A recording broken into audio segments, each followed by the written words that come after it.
તપાસ સમિતિના જે સભ્યો નિયુક્ત કરવામાં આવેલા હતા માનનીય ડીપીઓ સાહેબ દ્વારા, તેમાંના સભ્યો રજા ઉપર ગયેલા હોવાના કારણે તપાસમાં વિલંબ થયો અને ત્યારબાદ જેની ઉપર તપાસ સોંપવામાં આવી છે બીઆરસી કોર્ડિનેટર, એ રજા પર હતા.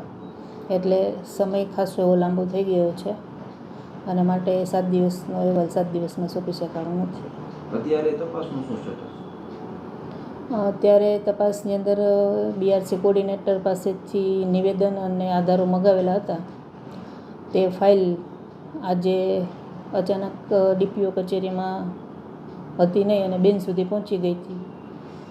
તો આ જે આધાર હતો એ જ અચાનક ગાયબ થઈ જાય તો તપાસ કેના આધારે કરવી, એક પહેલો પ્રશ્ન થાય.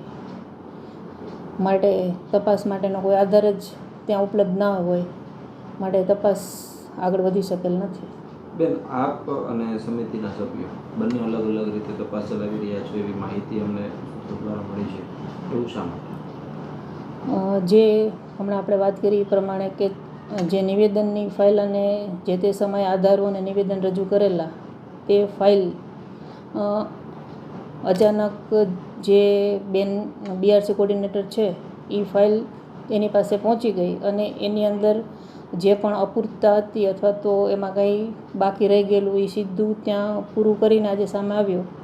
તો આ એક તપાસની ગોપનીયતા જળવાણી નથી, ભંગ થયો છે એવું લાગે છે. માટે આ મુદ્દા ઉપર મને એવું લાગ્યું કે ભાઈ આ વસ્તુ અયોગ્ય છે અને માટે મારો અહેવાલ છે એ હું મારી રીતે અલગથી સત્યતા મને જે દેખાણી છે એ મુજબ હું આપીશ એવું મેં માન્ય ડીપીઓ સાહેબને કહી દીધું છે. આપનું હવે શું સ્ટેટસ છે આ તપાસનું? મારું રિપોર્ટ ડીપીઓ સાહેબને આપી દઈશ અને એની અંદર જે પણ મુદ્દા મને આ તપાસ દરમિયાન જોવા મળેલા છે તેનો સમગ્ર ચિતાર તેની અંદર વર્ણવવામાં આવશે. તપાસના જે મુખ્ય જે આધાર પુરાવાના જે દસ્તાવેજી જે કાગળ હતો તેમાં કોઈ છેડછાડ કરવામાં આવી છે તેવું એવું મારું માનવું છે કે કારણ કે એ ફાઇલ જ આખી ગાયબ થઈ ગઈ. 1-2 પુરાવા નહીં પણ સમગ્ર ફાઇલ કચેરીમાંથી જતી રહે તો કેના આધારે તપાસ કરવી? તો તપાસ સમિતિના સભ્યો એની અંદર ઇન્વોલ્વ છે કે બીજું કોઈ છે એ પણ એક પ્રશ્ન છે.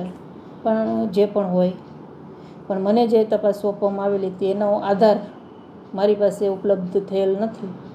માટે મારા જે દ્રષ્ટિ અથવા તો મારી જે તપાસ દરમિયાન મને જે મુદ્દાઓ સામે આવેલા છે એના ધ્યાનમાં લઈને હું મારો